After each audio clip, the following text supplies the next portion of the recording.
इस वीडियो में हम ऑक्सीकरण अंक मतलब ऑक्सीडेशन नंबर फाइंड आउट करने के कौन कौन से नियम होते हैं उनके बारे में पढ़ेंगे।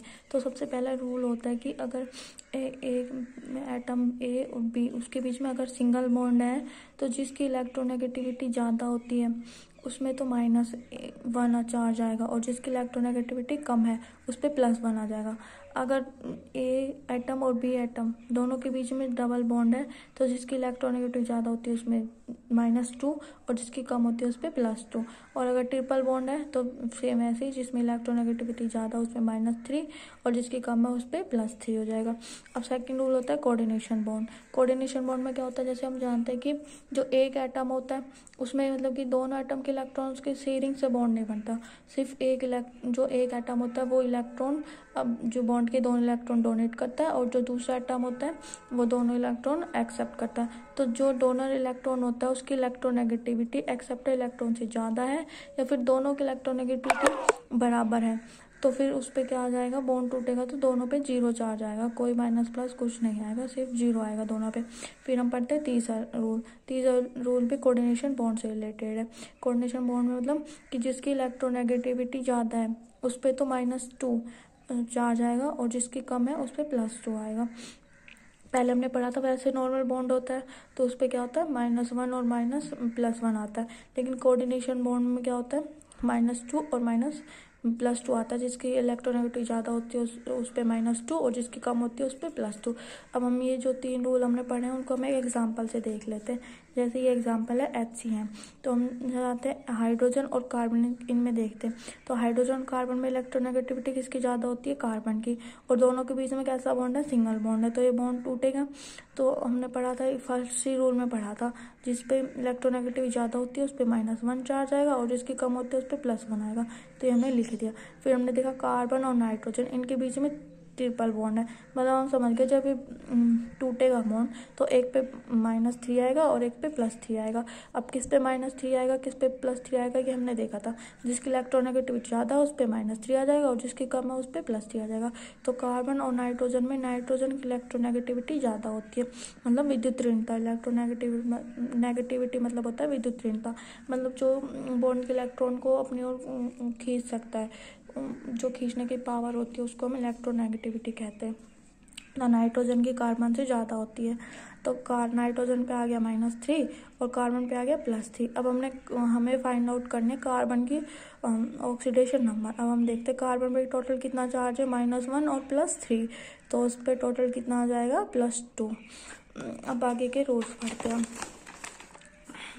ये था थर्ड रूल। फिर हम पढ़ते हैं सभी द्विप्रमाणिक अणु अपारूप तथा मुक्त तत्वों का ऑक्सीकरण अंक 0 होता है। मतलब जिसमें 2 एटम होते हैं उनमें अपर रूप, जैसे कार्बन के अपर रूप होते हैं ग्रेफाइट, हीरा वगैरह इनमें, और तथा मुक्त तत्व जो तत्व फ्री होते हैं जैसे सोडियम, आयरन वगैरह इनकी, तो इनका ऑक्सीकरण नंबर 0 होता है। जैसे हमने एग्जांपल लिए H2Cl2, ये कैसे द्विपरमाणु कण। नाइट्रोजन में द्विपरमाणु F2I2O2 ये द्विपरमाणु कण होते हैं। ग्रेफाइट, हीरा की ये कैसे हैं, अपर रूप है इसके कार्बन के। और एसिड ये P4O3 ये होते हैं तो इनकी 0 होती है।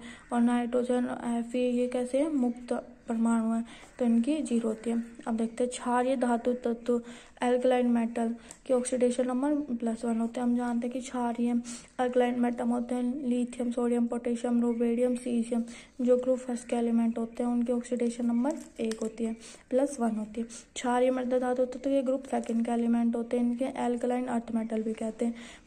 Barium, magnesium, calcium, strontium, barium, ये सब इनके ऑक्सीकरण नंबर कितना होता है, +2 होता है। अब देखते हैं हम रूल नंबर 6 के बारे में, ये बहुत इंपॉर्टेंट है। हाइड्रोजन का ऑक्सीडेशन नंबर +1 होता है। जैसे हम जानते हैं कि ये किस में आता है, ग्रुप फर्स्ट में, एल्कलाइन मेटल में आता है, तो इसका ऑक्सीडेशन नंबर फर्स्ट होता है। लेकिन जब हाइड्रोजन मेटल के साथ जुड़ा होता है तो उसका ऑक्सीडेशन नंबर -1 होता है, तथा नॉन मेटल के साथ जुड़े होने पर इसका ऑक्सीडेशन नंबर +1 होता है।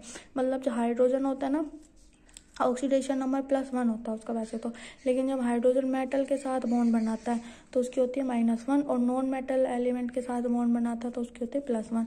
जैसे हम देख लेते हैं लिथियम हाइड्रोजन, तो ये लिथियम मेटल है, हाइड्रोजन के साथ बॉन्ड बना रही है, तो हाइड्रोजन की मेटल के साथ बॉन्ड बना रही है तो कितना होगा, -1। ये हो गया रूल नंबर 6। अब हम रूल नंबर 7 के बारे में देखते हैं।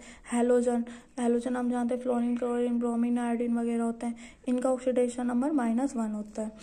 ये भी हो गया। किसी भी अणु का कुल ऑक्सीकरण अंक 0 होता है। मतलब कोई भी, अगर जैसे हम जानते हैं कि जो परमाणु मिलकर अणु बनाते हैं, और जो अणु होता है ना उसके ऊपर अगर कोई चार्ज नहीं है, अगर H2O के प्लस ऊपर कोई चार्ज नहीं है, जैसे हम H2O प्लस वगैरह कोई चार्ज नहीं है इसके ऊपर, ये ओनली वैसे ही है, सिंपल न्यूट्रल है, उदासीन है, तो इसका ऑक्सीडेशन नंबर 0 होता है।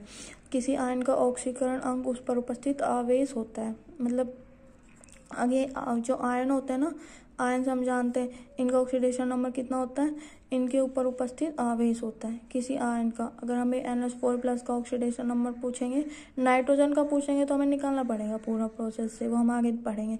अगर हमें पूरा NH4+ का ऑक्सीडेशन नंबर पूछ रहा है तो उसके ऊपर जितना आयन होता है ना, आवेश होता है, वही उसका ऑक्सीडेशन नंबर होता है। जैसे NH4+ में +1, CO3 -2 में ऑक्सीडेशन नंबर -2, ऐसे।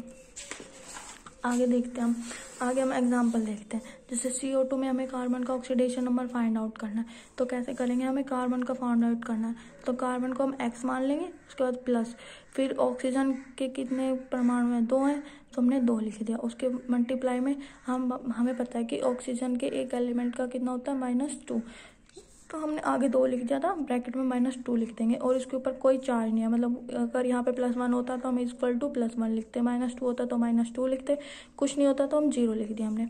अब हमने ये देख रहा 2 to 4 हो जाएगा, और ये माइनस है तो यहाँ पे माइनस आ जाएगा, और इसका हम पक्षांतरण करेंगे तो x = +4 हो जाएगा। ऐसे हम ये एग्जाम्पल देखते हैं। CH4 में कार्बन का ऑक्सीडेशन नंबर कितना है, फाइंड आउट करना हमें। ऐसे हम हाइड्रोजन का हमें पता है 1 होता है, +1 होता है जब ये नॉन मेटल के साथ बनाता है और मेटल के साथ बनाता है, तो -1 होता है, नॉन मेटल के साथ बना रहा है तो हमें +1 लिखेंगे। तो x मान लिया इसको, 4 है, 1 होता है 1 का, तो =0, यहाँ पे कोई चार्ज नहीं है, तो x का इसमें CH4 में कार्बन का कितना हो जाएगा, 4 हो जाएगा। ऐसे हम ये देखते हैं C6H12O6 में हमें निकालना है, कार्बन का निकालना है, तो कार्बन के कितने एटम है, 6 एटम है, 6s मान लेंगे हम इसको, प्लस इसके 12 हाइड्रोजन के, और +1 नॉन मेटल साथ जुड़ रहा है तो +1, और ऑक्सीजन के 6 होते हैं, 6 है, और एक का -2 होता है, -2, और कोई चार्ज नहीं है तो 0 लिख देंगे। ऐसे करके हम निकाल लेंगे, कार्बन का 0 आ जाएगा। तो इस प्रकार हमें ऑक्सीडेशन नंबर निकाल सकते हैं।